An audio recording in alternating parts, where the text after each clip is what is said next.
a solo just using that idea. Yeah. Cool. And when we call it comping or accompanying. So when you're playing this, one option you have is you can harmonize that in thirds. So if you're having, think about like whatever the diatonic note is exactly. So you can.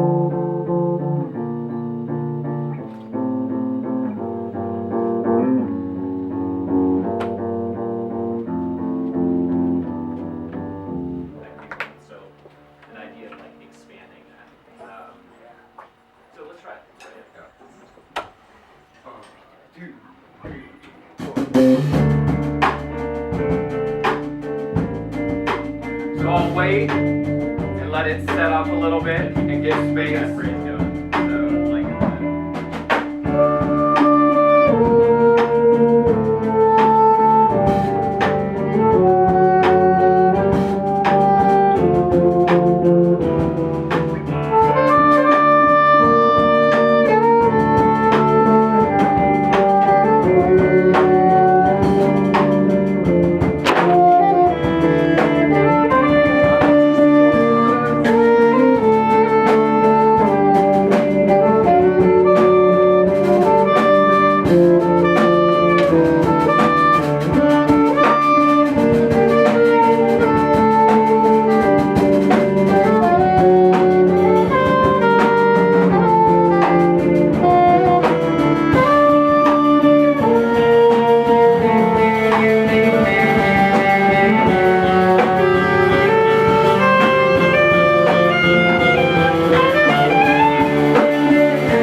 saxophone. Hey, drummers.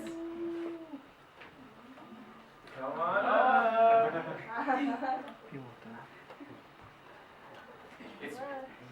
We don't buy it. We are really nice people. So in that demonstration that you just heard, were you guys able to hear how it starts with that melody, and then I just like change it a little bit and build upon it a little bit so that it starts to build and kind of creates a composition out of the solo? Does that make sense?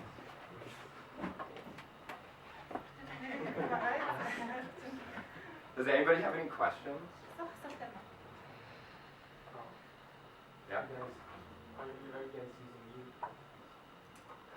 Ear protection. Right now. Not right now. But when it gets loud. When it gets really loud. I think a room like this is nice. It won't be too bad. Yes. You know. When we're in the gymnasium or the big room, sometimes it's like, it's really dark. I mean, you should always be wearing ear protection. Really. Yeah. Oh, here, I got it. There it is. Yeah. Do you guys use headphones and stuff or something like that? The molded ones? No. No? The $1 ones. Me too. I use the $1 ones. I mean, I know VJ has some like. You got the fancy one. You got the fancy ones, right? Yeah. I use the $1 ones too. Yeah, as long as you're protecting your ears when it gets really loud. No, you should be in the habit of doing it because, you're just going to be playing for years and years, and get into the habit of doing it now when you guys are, at the age that you are. So, yeah. I wish I would have worn them more when I was your age. I wear them the way I'm supposed to now, but 5 to 10 years ago I wasn't wearing it at all, so that's not good. I Actually, I'm gonna start wearing them right now too. So what I'd like to do is we'll play one of our songs called It Was Here. And what we can do is then talk about how we built up that song. So like what the drums are doing with the guitar, with the bass, what the saxophones are doing. And that way it'll be really clear like how we wrote that song. And then maybe we could try to write something together using that same process of building up layer by layer. It was here.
So that was It Was Here. And do we have any composers in the room? Does anybody write music? One shy composer. Yeah. Okay, so the way we wrote this song was I was just walking around my apartment and I had that melody. It just popped in my head. I don't know where it came from. Maybe I stole it from someone. I don't know. So I was just walking around my apartment listening to. It's like, that's a really nice little thing, but it's not a song. So I had to figure out how to make that a song. So when you write music, what it's good is similar to the song that we just played. You take a small idea and then you expound upon it. So the small idea is, and then the answer to that would be,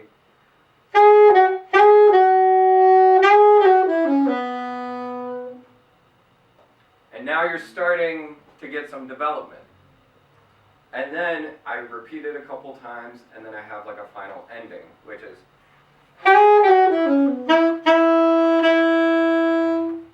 so now I have a full section, but it's just the melody. So now we have to introduce the guitar.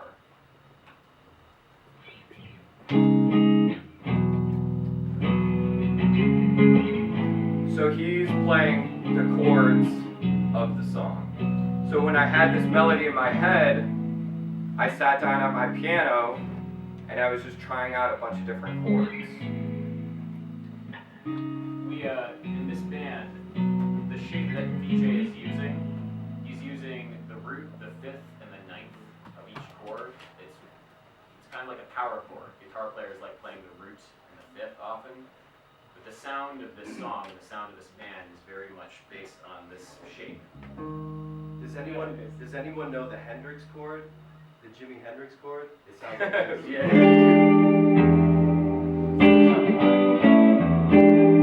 This is the Aberdeen chord. It sounds like this. So, yeah, it's Can we hear just rock power chords? yes.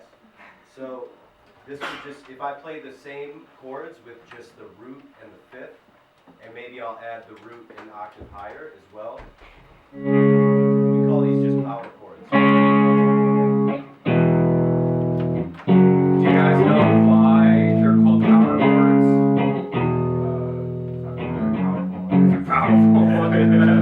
Right? So then when I add the ninth, right, which is the second note of the scale for each chord,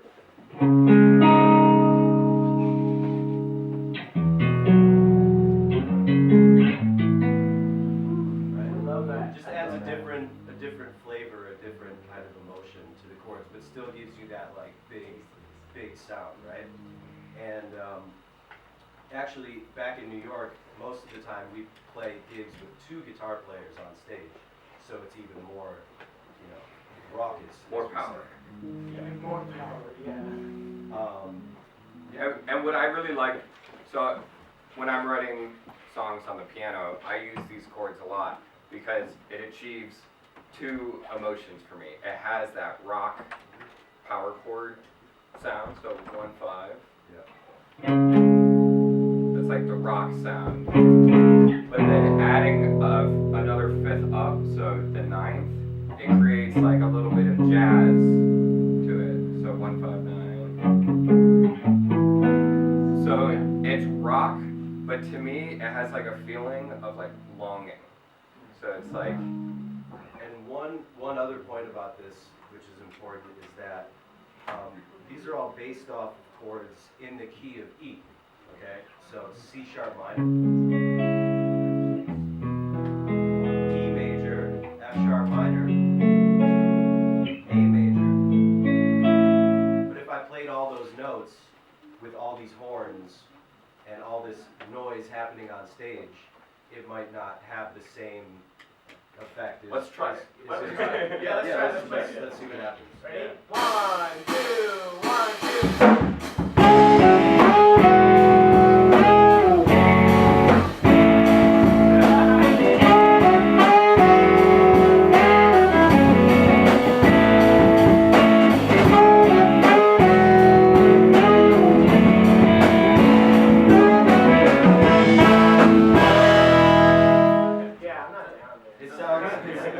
It's a little too polite. It's a little too nice for us. We want like more of like that powerful kind of gritty sound. So Can we hear the difference? Just let's- 1, let's 2, try it. 3.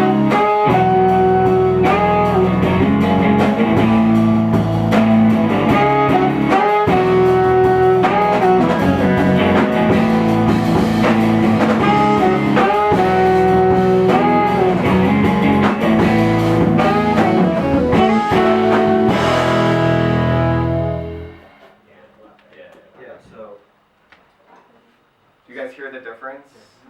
rock versus the too busy. Yeah. Singer-songwriter, yeah. It's okay. It's okay. You can definitely use the other in different situations, but in this one, you prefer it. So now that's the main melody and the main harmony. So then, when writing the harmony, that kind of lets us know what the bass player is going to be doing. So it's important as a bass player, like bass guitar, to really be listening to the drummer. What he plays informs what I play, and vice versa. Specifically, the kick drum, the bass drum, there are certain patterns which happen, which I have to basically play. I have to reflect there has to be some sort of interaction between his right foot as he's playing the kick drum and my bass guitar. Yeah. So, VJ, do you mind playing just the pattern? Yeah. And just loop it and we'll talk it. So, my job is to follow his harmony.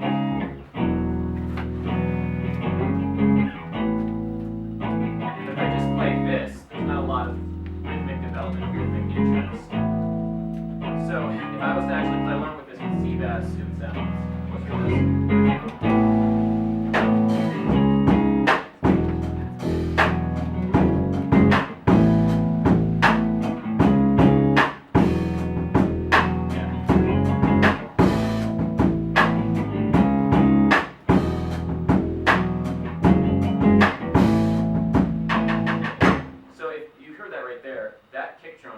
Were pretty much locked the entire time. I was playing exactly the same rhythms as he was playing here.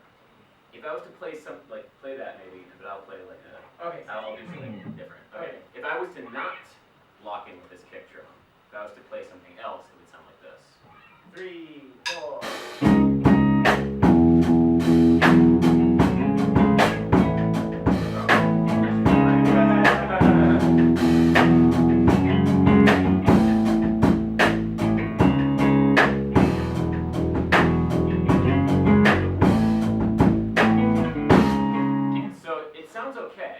Okay, it has a certain drive or certain feeling.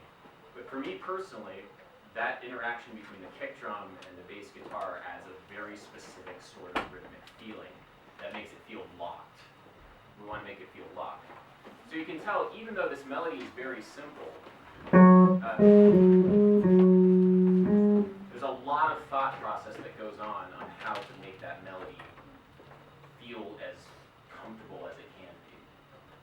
Oh, hey. Hey, what's up? Hello. Hey, everyone. So, a fun part of this, as a bass player in this band, is I can basically improvise and take solos within the form. So, on the verse section, one of the things that I do at the end of a phrase, at the end of it, I'll improvise within the key of E major. So, the key of E major, E, F sharp, G sharp, A, B, C sharp, D sharp, E. I'll play a fill that kind of leads us back to the beginning of the phrase. So let's play dun, like dun, dun, dun, dun, dun, dun, dun. So there. So two bars before that. Okay. Yeah. No.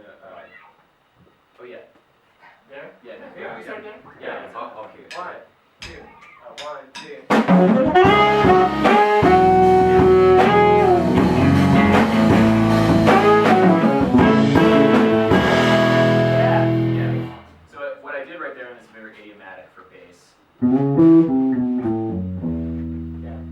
There's a lot of things in the key of E major, specifically when you're rolling up between the 5th and the 6th degree of the scale.